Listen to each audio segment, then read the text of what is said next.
Artificial intelligence is no longer the shiny new object. You might say new toy it was a year or two ago. Most business owners have experimented with AI. Many use it daily, and some are already building AI powered workflows into their operations. But as AI adoption has matured, so have the mistakes. Our guest today recently revisited a topic he first explored in late 2024, the biggest AI mistakes business owners are making. And I'll put that article down below in the episode notes. What he found is that the errors happening today aren't beginner mistakes. They're strategic mistakes that can quietly drain time, money, and momentum from a business. And to dig into this, I'm pleased to welcome good friend and regular guest, Dean Mercado, back to the program. Dean, it's always a pleasure. Absolutely, Jeff. I'm so glad to be with you here once again.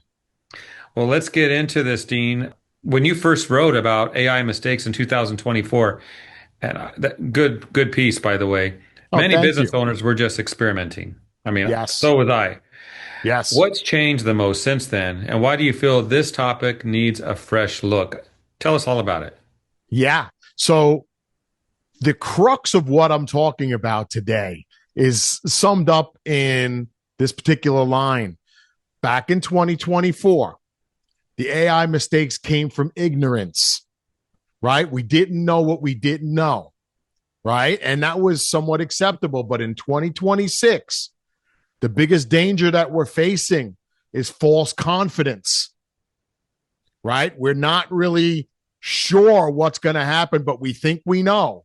And that could be very dangerous because we're seeing these tools evolve in leaps and bounds daily, sometimes hourly, sometimes by the minute. It's insane what's going on. So, what I'm seeing in coaching sessions, I had boiled down into 10 items, right? And they're 10 different items, as you pointed out, than what I was seeing a year and a half, 2 years ago.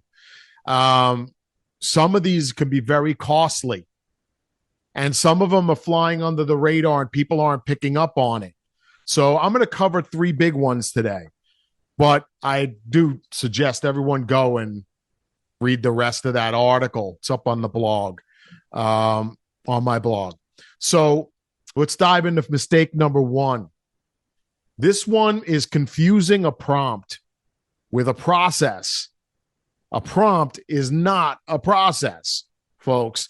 This is an operational mistake that I'm seeing a lot of business owners I'm coaching. And I coach a lot around the cleaning industry, folks. You're seeing this, making this over and over and over again. So a prompt tells AI what to do once, right? You give it a prompt, it does what you want it to do. A process tells your business what to do every single time, right? It's an every time thing, regardless of who runs it. That's what makes it a process. So, here's how it ends up playing out. Let's just talk about that. Let's say an owner writes a prompt, right? They run that prompt, they get a specific result. Prompts are like one-off things for most cases. Now, sometimes the prompt was something the owner rambled off. Sometimes they have the prompt saved inside their chat GPT. Sometimes they take it and save it off into a Google document or a Microsoft Word document somewhere. Whatever it is, the retrievability of that knowledge is probably not good, right? And the usability of that prompt for anyone else on your team, probably not good, right? You're the only one who knows where it lives. So what it ends up being is a one-off thing. And a lot of times a prompt you write today won't be relevant a week from now because so much has changed. So again, if it was built into a process, different story. Also, we've got to understand, much like the last conversation, Jeff, you and I had about the Keystone asset, context changes. Things change. So if I truly want to get out from being behind the only guy who everyone has to keep asking me things every time they need something, I want my office staff to be able to work without me, then we want to build processes and then figure out where AI fits. So that's the big first one. A prompt isn't a system, and you need to be clear on that. right? A process starts leading you toward a system. So if it's not documented anywhere other than your head, you're likely creating this mistake. If the context doesn't carry from session to session, you're likely making this mistake. If someone else can't run it and get the same result, you're likely making this mistake. So look at a prompt as a conversation starter. That's it. A process is an asset. Now, those of you who know me from coaching or speaking on stage, I talk about assets a lot. Very important that you're always creating assets in your business. Assets create leverage, right? Otherwise, you're just creating more dependency on you, right? And that's not necessarily a good thing. So I'm going to step into the next one. This one's actually even a little bit more urgent because it's more risk oriented. And it's about feeding proprietary data into AI without knowing where it goes. Right? So we're getting very comfortable very quickly with these AI tools. No doubt about it. I'm guilty as much as the next person. We've grown up in a society where we're always looking for a silver bullet, a magic pill, right? And some of us are even going as far as thinking, well, maybe AI is that. Maybe it's the magic pill. No, folks, that's not the case.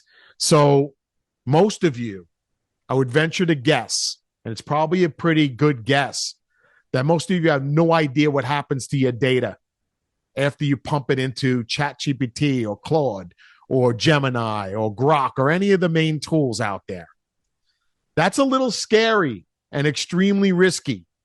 So I want you to think, if you're a cleaning company right now, you have some of the most sensitive data that exists. You have people's home addresses and phone numbers, right? You have access codes to maybe their home, right? You have data on where the key is located in case you're letting yourself into people's homes on your own. Even businesses, same thing, right? You have access codes to their business. A lot of information that a lot of people would love to get their hands on. Now, it's not only you that I would worry about. It's your staff. What guardrails are you setting for them on what they can and cannot share with AI? Because that gets really extremely dangerous at that point. Remember, if you're feeding your proprietary information into AI, there's a good chance that when somebody prompts AI 5 minutes later, the result that they're getting might be coming from your intellectual property that you fed into AI. Now, if you're using the free versions of AI, it's most definite that your stuff is being used for training, which means AI is using it as intel that feels it could use wherever it wants. So this is the one area where I'm going to tell all of you, stop playing cheap. At least go to the lowest paid model that they have. For most of the tools out there, it's $20 a month. Come on. I know for some of you, $20 still. You're not going to get anybody to help you with anything for less than $20. Right? I mean, you have to be real about it. And if it means the difference between the safety and security of your company, your clients, your team, right? Because a lot of us are starting to use AI for a lot of things. I know many of you are using it to evaluate your team members. You're using it to even help you write your reviews of your team members. You know, that's okay as long as you know where the data is going, what's being shared and what's not being shared, right? So, and again, it's not only what you're sharing. Are you sure what your team is sharing? Are you positive that you know exactly that they know what to do, right? Are you sure you know what ChatGPT does with your data? No, nobody's reading the privacy policies. I mean, come on, they make them that way so you can't read them. You know, it's like, think about Facebook. Where did Facebook make most of its money? It made most of its money selling your data. That's where it was making a lot of money. And then advertising came in and is making a fortune off of advertising because now it knows so much about you, it can really hone in on you. with the ads people are paying for. So if you've never read the data usage section of an AI tool, you're probably guilty of this, right? You don't know if you don't know what plan you're on, the free, the basic, the business tier, you're probably making this mistake. If you have no policy on what can and can't be shared, you're likely making this mistake. If you don't know which tools your office staff is even using, you're likely making this mistake. So again, if the tool is free, you're the product. If the tool is free, you're the product. And in 2026, that product is your methodology, your client data, your competitive advantage now is shared with everybody. So your competitive advantages start to go away. Remember in past sessions, I talked about how AI brings everybody to the middle. Makes the smart people dumber, makes the dumber people smarter. That's the way it goes, right? So both of these mistakes trace back to the same root cause, these first two mistakes. But there's a leadership gap that existed before both of these problems even showed up. And that leads us to the third or the final mistake here. And this is when I talk about outsourcing your leadership role to AI. Most of you don't even realize you're doing it, right? This is the root cause underneath every mistake on this list and probably many, many, many more, right? The mistake isn't the technology. Technology is not the problem. The problem is us, right? We get lazy very quickly. That's a human trait. We just do. And we take our eye off the ball very quickly.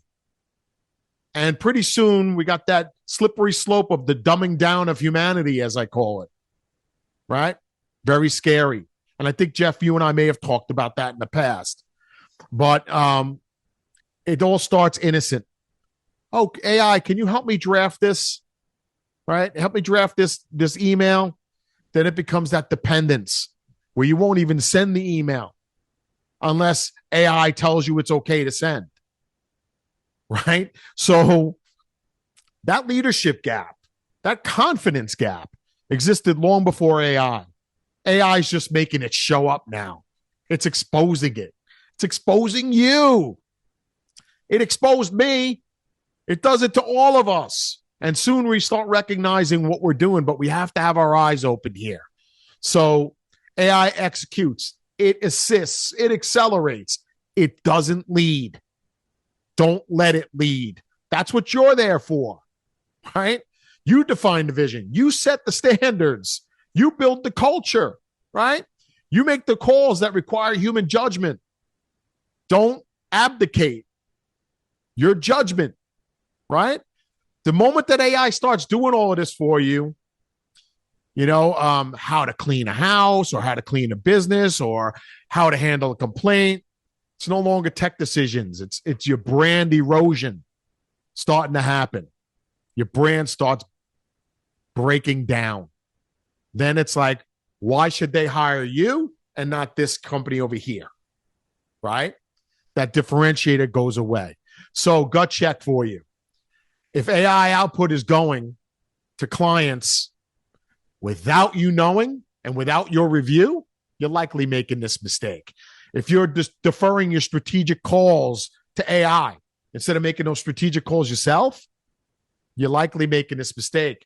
If your team's making AI influenced decisions that you don't know about, you're making this mistake, and if you find that you're starting to mistrust or not trust your own judgment, and you're having trouble making decisions, it's like anything else. Muscles atrophy.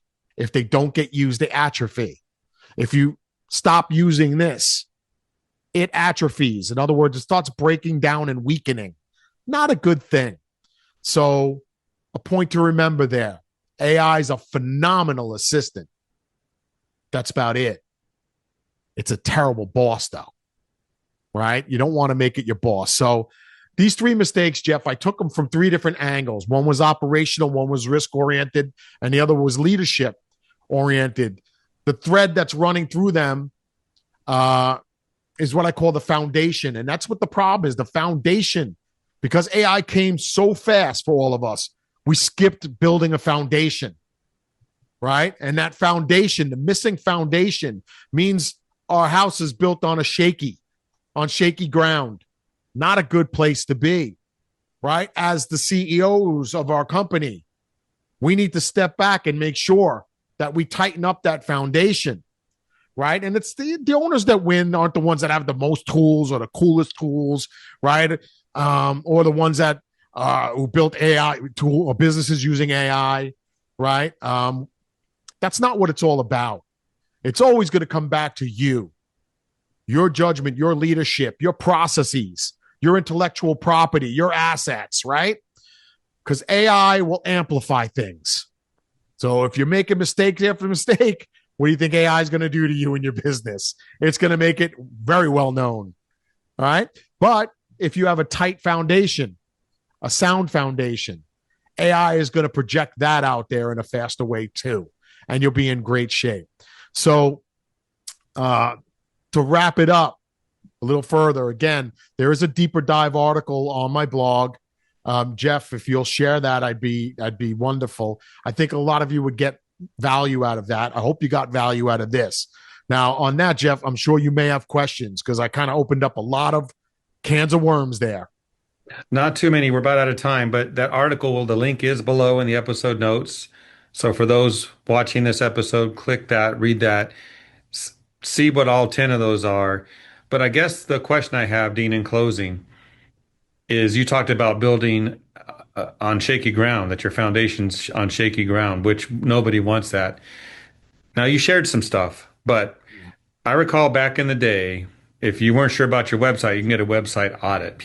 You could get a business expert to look at what you've done and tell you what's missing, what you can Right. improve. Is there something like that for our AI usage? Because you're right, we don't want AI doing more than it should. We don't want to share information that gets out there. But is there a service or some tool that can help us know I'm doing it right or I'm not doing it right and I need to fix it? Yeah. As far as any tool that I know, there's not really any that exist. And the problem that would surface there anyway is everybody's business is slightly different. Everybody's business is about them and how they created it. So a tool might misjudge anyway in terms of what's right and what's not right. I know from my standpoint, and I'm not trying to self promote, but as a coach, I do a lot of this work with my clients. When I'm working with them, we're looking at what they're doing and how they're doing it, and we're tightening it all up, and that makes a big difference to a lot of them because you strengthen that foundation, you could fly forward much faster with confidence that you're doing the right thing and you're not harming yourself, your business, or your team or anybody who matters to you in the process. So maybe somebody smarter than me someday will come up with that tool. It's a great business idea Yeah, if maybe somebody can come up let's with do it. it. Let's Yeah. create it. But So, otherwise, I always do recommend get a second set of eyes, even if it's a well, peer of yours. what Get somebody you're else. what you're telling me, what you're telling everyone watching is AI is a powerful electronic artificial intelligence entity, but the human perspective is still with us. That's right. Hmm. Bingo. All right, Dean. Well, thank you for this. Look forward to our next conversation.